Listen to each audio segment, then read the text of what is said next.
Ladies and gentlemen, it is an honor and a pleasure for me to welcome you all here this evening.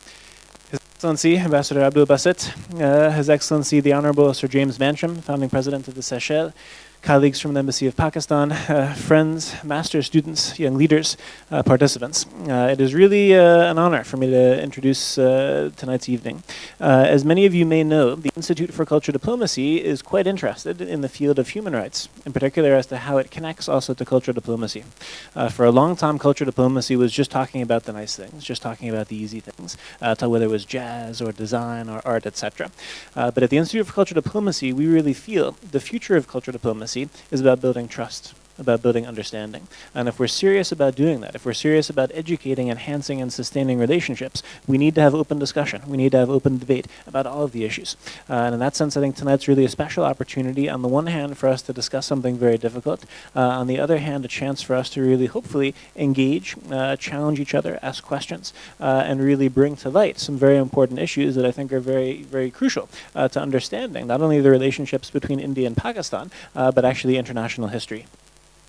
As you all know, October 27th, 1947 is known as Kashmir Black Day.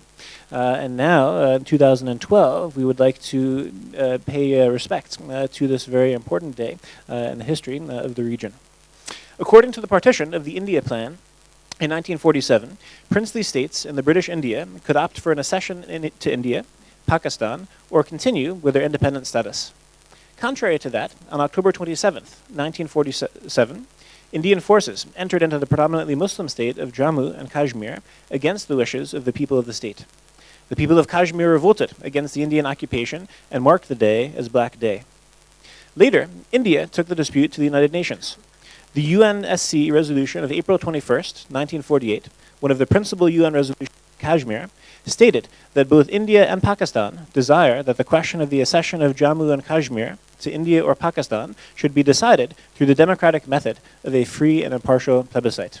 The resolution is binding on both India and Pakistan. So this evening, I think, on the one hand, we need to remember this important moment in history. On the other hand, we also need to ask the question, what relevance does it have today? Today, of course, one of the burning fires is really the massacres that are taking place in Syria. Maybe what can we learn also from past experiences that might be relevant today? So I myself am not an expert on the topic tonight, so I'm very much looking forward to coming really with two open ears, to listening to a number of other experts who know much more about the subject than myself. And my hope is that through the course of the evening, also the dinner that follows, we can really achieve also our own forms of culture diplomacy and exchange on this very important topic. So thank you again, everyone, for coming this evening. I'd like to now introduce our first keynote speaker of the evening, Mr. Michael Gottlob. Mr. Michael Gottlob is currently the speaker of the India co-group at Amnesty International. He's initially from the city of Dortmund, and for many years worked as a German language teacher in Germany as well as in India. In his education, he is a historian, as am myself, in his training. So ladies and gentlemen, please give a very, very warm welcome to Mr. Michael Gottlob from Amnesty International. Thank you. Yep.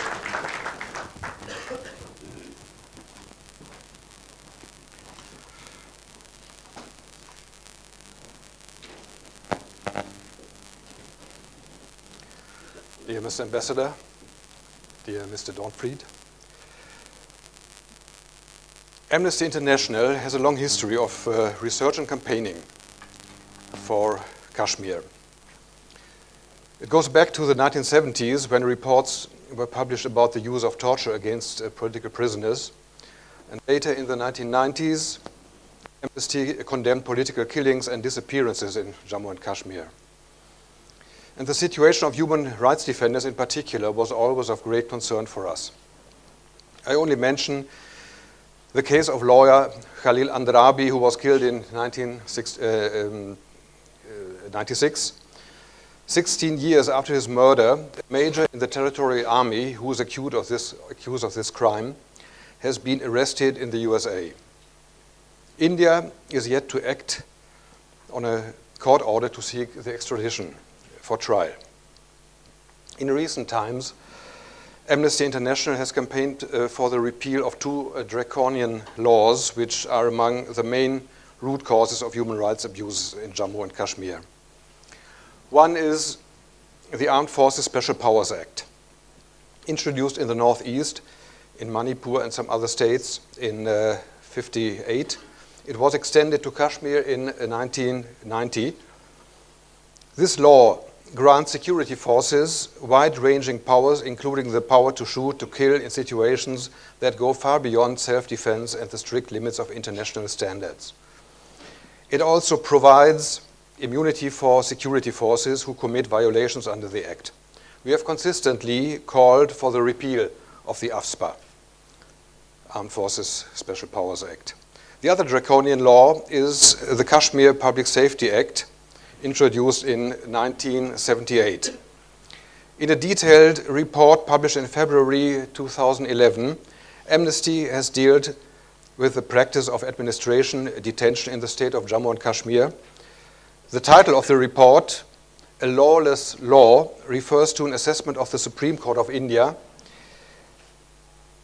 who has coined this phrase. According to the Supreme Court, the system of administrative detention is a lawless law because it is supplanting the regular criminal justice system in Jammu and Kashmir. The Public Safety Act is used to detain individuals, often for years at a time. Hundreds of people are routinely locked up on spurious grounds, held without charge or trial in preventive detention on vague allegations of acting against the security of the state or against the maintenance of public order. The majority of the detainees are political activists and suspected members or supporters of armed groups. Sometimes they include children. They are usually picked up for unofficial interrogation, during which time they have no access to a lawyer, a judge, or their families. Once in formal custody, they are trapped in a cycle of detention with orders for their incarceration systematically reissued so that remain out of circulation, as it is called. Suspects are often initially kept for between 2 days and 2 weeks, where they risk torture or other ill treatment to confess their crime. This period of unofficial detention occurs completely outside the bounds of legal processes and is not recorded on police or judicial records. Many are then detained for 2 years or more. Estimates of the number of people detained without charge or trial over the past 2 decades range from 8,000 to 20,000. Between January and September of 2010, 322 people were reportedly detained. Amnesty International opposes all systems of administrative detention.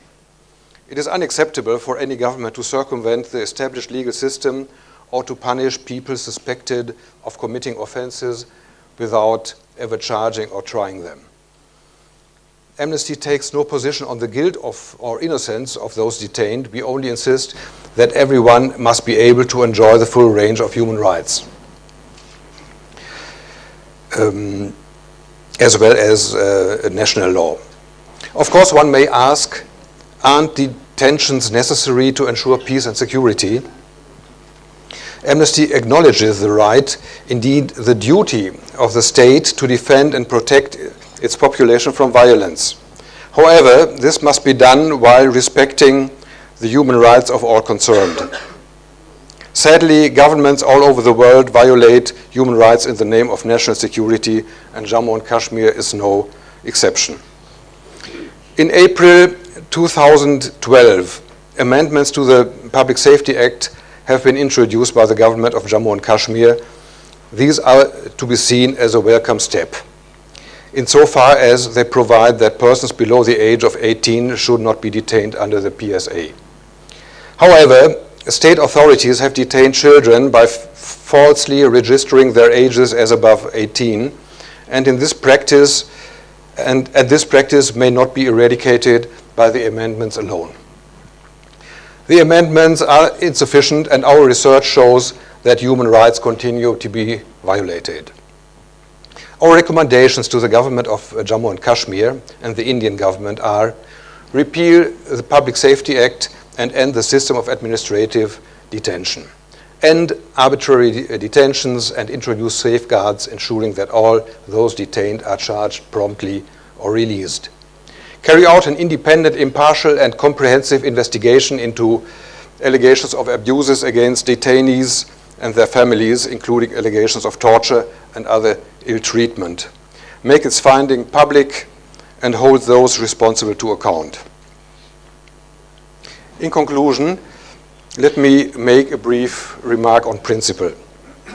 The work of Amnesty International is based on the values of international solidarity, action for individual victims, the universality of human rights, and also on impartiality and independence. This means, in the case of Kashmir, Amnesty International does not have any position on the political issue between India and Pakistan. Nevertheless, we believe that the improvement of the human rights situation can be an important step towards a peaceful solution of the conflict.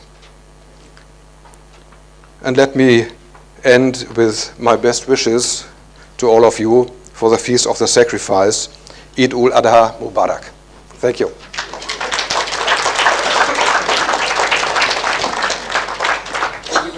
Mr. Godlow, thank you very much for that.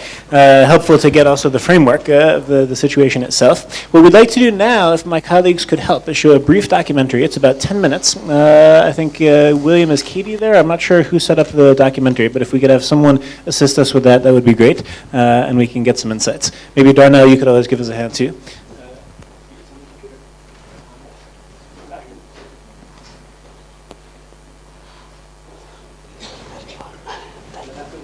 We have two brief addresses.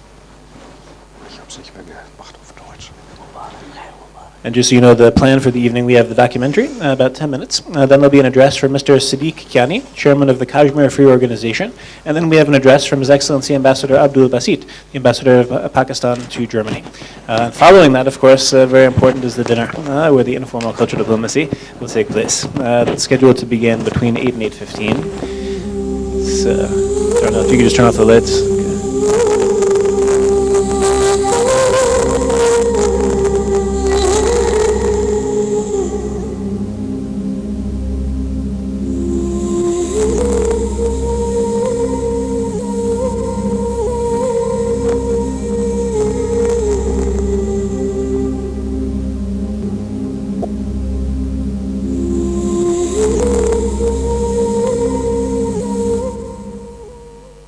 Children are the most innocent citizens of any society. They are responsible custodians of tomorrow. They are a symbol of innocence. They are fragile and relate to the nature most closely. Silence in honor of all of those victims of Kashmir, as well as the victims all around the world who are suffering from human rights violations. So please, a brief moment of silence.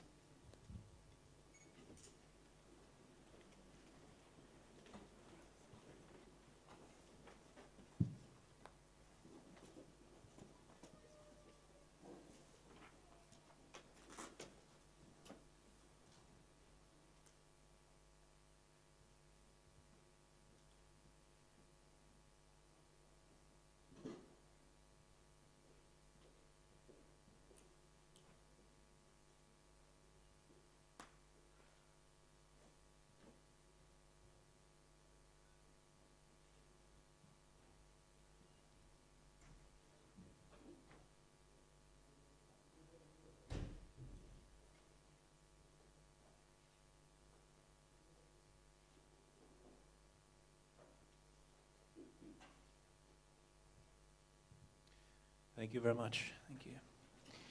That was a difficult but a powerful documentary, but glad that we could share in that. Ladies and gentlemen, now I'd like to give a warm welcome to our next speaker.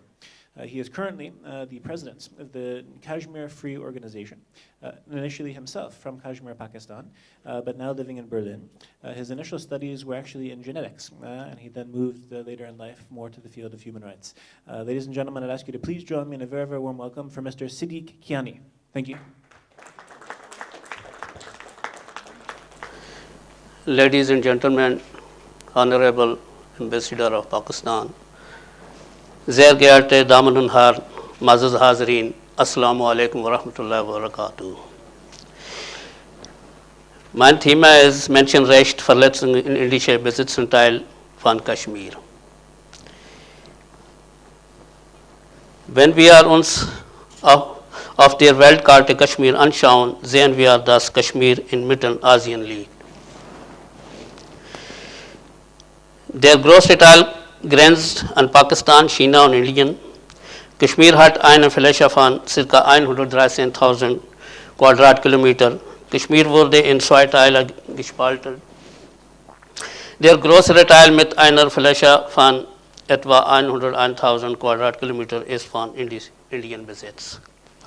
Der kleinere Teil mit etwa 11.000 Quadratkilometer ist als Azad Kashmir, Free Kashmir mit Pakistan. Kashmir hat so viele Schönheiten der Natur. Touristen aus der ganzen Welt sind dorthin gereist. Folie 4 bitte. Jeder Tourist hat nach der Rückkehr gesagt, wenn jemand das Paradies auf Erden sehen will, dann soll er nach Kashmir reisen. Weil Kashmir so viele Berge mit Schnee, Wälder, Wasserfälle und Seen hat. Doch leider hat die indische Regierung dieses Paradies auf Erden mit ihren Taten zu einem schlimmen Ort gemacht. Ursachen der Streit. Der Streit hatte begonnen damals um 1947, als Indien und Pakistan um die Unabhängigkeit von Großbritannien kämpften. Diese Probleme besteht also schon seit der Entstehung der beiden Länder Indien und Pakistan. Als die englischen Kolonialherren das Land in die Unabhängigkeit erließen, trennten sie die mehrheitlich muslimischen Gebiete in Nordwesten und Osten ab und schufen den Staat Pakistan. Die Teilung löste gewaltige Flüchtlingsstroms aus. Folie 5 bitte. Schätzungsweise einige hunderttausende Menschen verloren damals durch Gewalt und vertreiben ihre Leben. Unterdessen bahnte sich im fürstlich Kashmir ein erbitterter Machtkampf an. Die Mehrheit des kalendarischen Volkes will mit Pakistan zusammengebunden werden. Die UNO hat im Jahre 1947 dem Volk von Kashmir das Recht gegeben, ihr Leben zu leben und eine Unabhängigkeit zu erlangen. Aber Indien hat einen Großteil von Kashmir eingenommen und das in diesem Gebiet lebende Volk kämpft um die Freiheit. Einige große indische Politiker und Führer haben dem Volk Kashmirs versprochen, dass ihnen deren Recht gewährt werden. Einige dieser wortlichen Versprechen sind wie folgen. Zum Beispiel Mahatma Gandhi sagte am 26. Oktober 1947, wenn die Leute von Kashmir zugunsten Pakistan wählen möchten, kann keine Macht auf der Erde sie davon abhalten. Es sollte ihnen überlassen werden, für sich selbst zu entscheiden. Zweitens, Jawaharlal Nehru, der damalige indische Premierminister, sagte am 26. Juni 1952, auch wenn nach einer richtigen Volksstimmung sagte das Volk von Kashmir, wir möchten nicht mit Indien bleiben, wir haben uns verpflichtet, die Entscheidung des Volkes zu akzeptieren, obwohl es uns sehr wehtun konnte. Wir werden gegen sie keine Armee einsetzen. Wir werden das Wort des Volkes akzeptieren. Wenn auch das uns Schmerz tun konnte, werden wir die Verfassung nötigen Fall ändern. Punkt D. Der staatliche Stand heute. Im besetzten Kashmir gibt es immer noch den Kampf gegen die Gewalt der indischen Armee. Die Menschen verlieren ihr Leben und dies wird auch in den Tabellen deutlich gezeigt. Wenn Sie auf den Tabel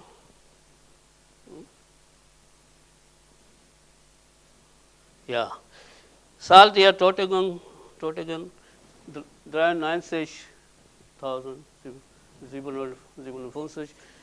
Eigentlich, wie Sie gerade im Film gesehen haben, das war auch sehr traurig und sehr, kann man nicht vorstellen, das war so mit den Menschen, was in indischer Seite in Kashmir getan wurde.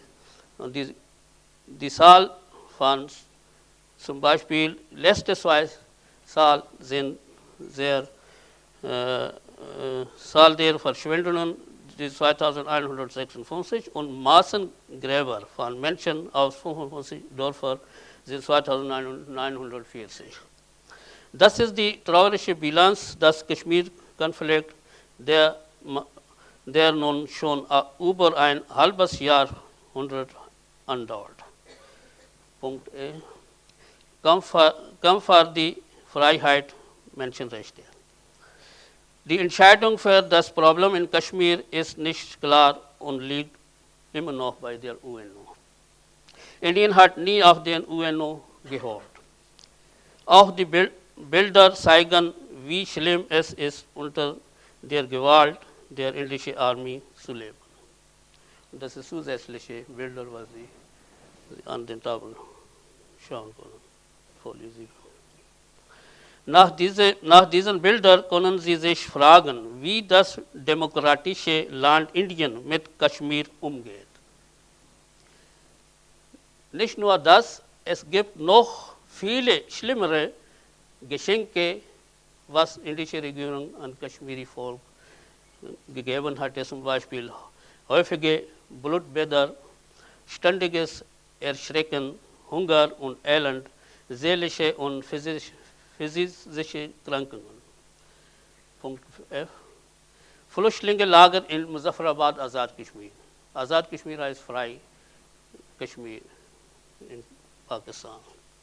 100.000 von Flüchtlingen flüchten in den 90ern nach Azad Kashmir, Pakistan.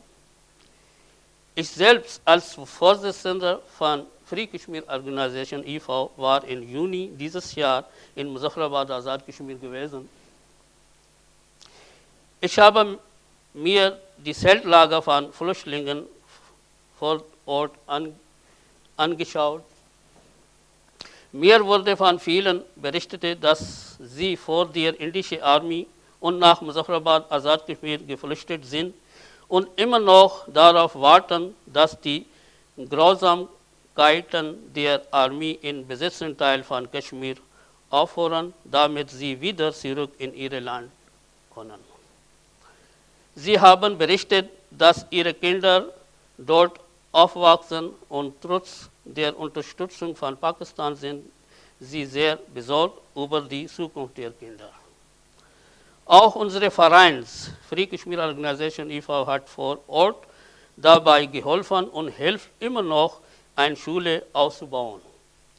Wir wollen den Kindern die Möglichkeit geben, dass ihre Kosten gedeckt werden und die Kinder weiter zur Schule gehen können.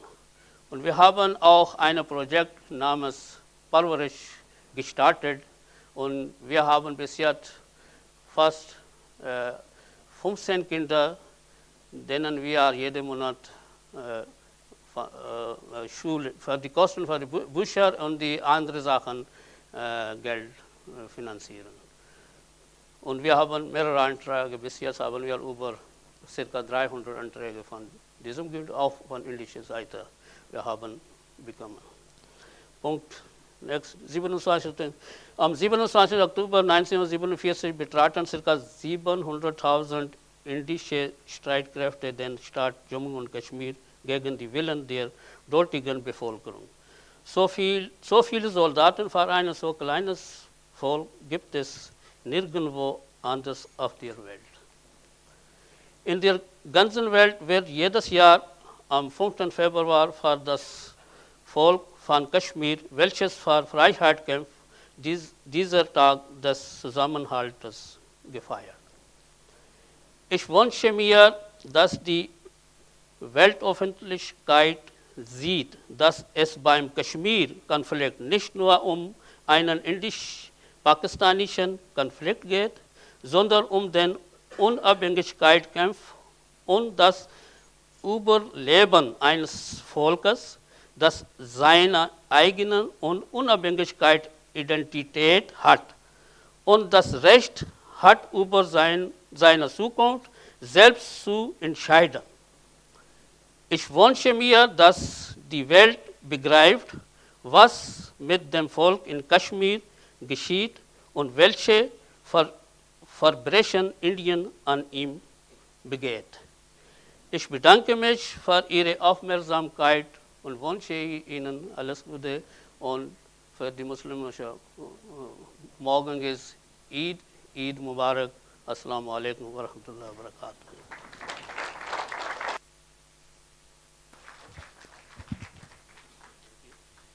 Thank you very much, Mr. Kiani. We will now switch back to English. We have a mixed audience. I know some of you are native German speakers, some of you are native English speakers. So this is now for the native English speakers. Ladies and gentlemen, it's an honor and a pleasure for me to introduce our final speaker of the evening, someone who's also a very partner of the Institute for Cultural Diplomacy, His Excellency Mr. Abdul Basit. He is currently the ambassador of Pakistan to Germany. Before that, he served as Deputy Foreign Minister in Islamabad for Pakistan. He also served as spokesperson for the Foreign Ministry. He's served as a diplomat in the United Kingdom, in Yemen, in Switzerland, in the USA, and in Russia, all before his time here in Germany. And I'm very honored to have you here, Your Excellency. We very much look forward to your perspectives as well as your insights on today's topic. Ladies and gentlemen, please join me in a very, very warm welcome for His Excellency, Ambassador Abdul Basit. Thank you. Bismillahirrahmanirrahim. Dr. Don Fried, Mr. Gottlieb, Mr. Kayani, distinguished ladies and gentlemen, a very good evening and assalamu alaikum. Let me begin by saying two things. First, as one Spanish wise man once advised, that be brief. For no speech can please when it is too long. So I assure you that I will be very, very brief in order to retain your interest. Secondly, as one philosopher once said, that it is easy to be interesting when one has no prejudices in favor of morality. So I can assure you that my remarks today will not be interesting, because I do have prejudices, not against morality, but in favor of morality. You just saw a documentary which graphically illustrates what the situation in Indian-occupied Kashmir is. It is very unfortunate that the international community as a whole has forgotten about Kashmiris, about 13 million Kashmiris, who since the independence of Pakistan and India in 1947 has been struggling for their right to self-determination. And the right which was committed to them not only by Pakistan, not only by the international community, but also by India. It was India which took the matter to the UN Security Council in 1948. And then as a result of that, the UN Security Council passed a resolution asking both India and Pakistan to arrange for a plebiscite or a referendum in Kashmir to determine as to what Kashmiris want, whether they would like to join India or Pakistan.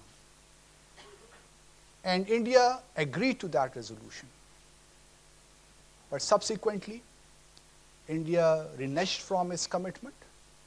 And even now, after a lapse of 65 years, we do not see a plebiscite on the horizon. So Kashmiris continue to suffer. And as of today, over 90,000, as was pointed out by Mr. Kayani, over 90,000 Kashmiris have given their life in order to win their right to self-determination. But why the international community is silent about it? Why they continue to ignore the plight of Kashmiris? It is very simple. Because India is a big country, there are commercial and economic interests, and the states, and when it comes to hard economic interests, human values, principles, they mean nothing. And that is the dilemma we face in international relations. We talk about principles, we talk about human rights, human freedom, but the states become timid and diffident when it comes to their hard core economic interests. So all countries, majority of the countries in the world, have forgotten about the plight of Kashmiris, about their right, because India is a big country. And all have their economic interests in India. All have their political interests in India. But we in Pakistan strongly believe that Kashmiris, who have suffered a lot at the hands of Indian brutalities, should be given their right to determine their future. If you see around the globe, there are only two